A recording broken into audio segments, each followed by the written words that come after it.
Praise the lord. మన ప్రభువైన యేసుక్రీస్తు నామములో మీకు అందరికీ శుభములు, వందనాలు. ఈరోజు దేవుని వాగ్దానము కీర్తన గ్రంథము 6వ అధ్యాయము 8వ వచనం. యెహోవా నా రోదన ధ్వని వినియున్నాడు. ప్రియమైన బిడ్డలారా, ఈరోజు అనేక మంది జీవితాల్లో రోదన, వేదన, బాధ, కన్నీళ్లు. అందుకే దేవుని వాక్యంలో గడిచిన కాలంలో దేవుడు తన వాగ్దానం చేత మాట్లాడి ఉన్నారు.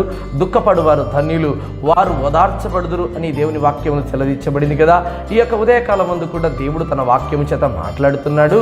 ఇదిగో యెహోవా నా రోదన, నా ధ్వని ఆలకించి ఉన్నాడు, వినియున్నాడు అని దేవుని వాక్యం తెలియజేయబడతా ఉంది.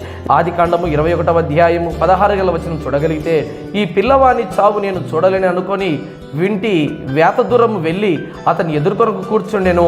ఆమె ఎదురుగా కూర్చుండి ఎలుగెత్తి ఏడ్చెను. ప్రియమైన బిడ్డలారా, ఇక్కడ ఆలోచన చేస్తే హాగరు మరి ఆ చిన్న బాలుడైనటువంటి ఆ బిడ్డను తీసుకొని అరణ్యంలోకి వెళ్ళిపోయి నడుచుకుంటూ పోతుంది. తిత్తిలో నీళ్లు అయిపోయాయి, ఎంతగానో వేదన పడుతుంది. పిల్లోడు దాహమని వేదన పడుతున్నాడు. అయితే ఆ పిల్లవాడి చావుని నేను చూడలేని చెప్పి ఆ పొద దగ్గర అతన్ని పడుకోబెట్టి ఆమె దూరంగా వెళ్ళి కూర్చొని బోరుమని ఏడుస్తూ రోదన చేస్తూ బాధపడుతూ, ఎందుకు నాకు ఈ దిక్కులేనిటువంటి పరిస్థితి, దేవా నాకెందుకు బిడ్డనిచ్చి ఆ బిడ్డని ఈ రీతిగా చనిపోవడానికి ఈ రీతిగా కారణమవుతున్నానని ఆమె రోదన చేస్తూ బాధపడుతూ గుండెలు రబరీకనుకుంటూ బాధపడతా ఉంది. ప్రియమైన బిడ్డలారా, మరి దేవుడు ఆకాశము నుంచి హాగరు యొక్క స్వరాన్ని విని నిజముగా దేవుడు ఆ యొక్క అరణ్యములో నీటి బుగ్గలు పుట్టించి దేవుడు ఆ బిడ్డను అదే రీతిగా హాగరును కాపాడి ఉన్నాడు. దేవునికి మహిమ కలుగునుగాక.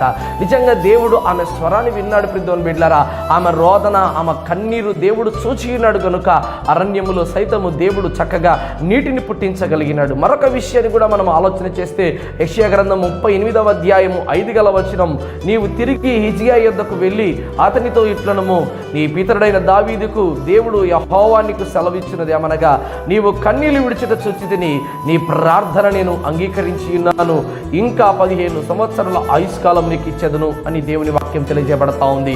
ఇక్కడ హిజ్కియా మరణకరమైన రోగం వచ్చింది. నిజముగా నీవు లేచి నీ ఇంటిని చక్కబెట్టుకో, నువ్వు త్వరగా చనిపోతున్నావు అని చెప్పగానే ఆయన గోడ తట్టు వెనుక వైపు తిరిగి ఆయన కన్నీళ్లు విడుస్తూ, దేవా నీ మందిరంలో నేను ఎలా నడుచుకున్నానో, ఎలా ఉన్నానో, యథార్థంగా ఉన్నానో లేదో, నీకు ఇష్టమైతే నువ్వు నన్ను శుద్ధినిగా చేయి ప్రభువా అని ఆయన గోడ తట్టు తిరిగి ప్రభు వైపు తిరిగి రోదన చేస్తూ కన్నీళ్లు విడుస్తూ ఎంతగానో బాధపడ్డాడు. అయితే దేవుడు ఆయన స్వరాన్ని, ఆయన యొక్క బాధను విని దేవుడు హిజ్కియాకు 15 సంవత్సరాల ఆయుష్కాలాన్ని తిరిగి ఇచ్చాడు. ప్రియమైన బిడ్డలారా, నిజంగా దేవునికి మొరపెట్టిన వారికి ఆయన చెవులు ముయ్యబడలేదు. ఆయన కళ్ళు నీతిమంతుల మీదను ఆయన ప్రార్థనల వైపు ఉన్నాయి. ప్రియమైన బిడ్డలారా, ఈరోజు నువ్వు ప్రార్థన చేయుట ఆలస్యము, దేవుడు నీ రోదన, నీ బాధ, వేదన ఏదైతే ఉందో ఆనాడు వారిని కాపాడిన దేవుడు నేటికి సజీవుడుగా ఉన్నాడు, నిన్ను కాపాడుతున్నాడు. ఒక్కసారి నువ్వు ఆలోచన చేస్తావా? ఈ ఉదయకాలం ముందు నీ రోదన, నీ బాధ, నీ వేదన దేవుడు వింటున్నాడు. విని ఖచ్చితంగా నీ కన్నీళ్లను తుడిచి దేవుడు నీకు నిత్య ఆనందము దయచేస్తాడు. అలాంటి దేవైన దేవుడు ఈ దినానికి దయచేయును గాక. ఆమేన్.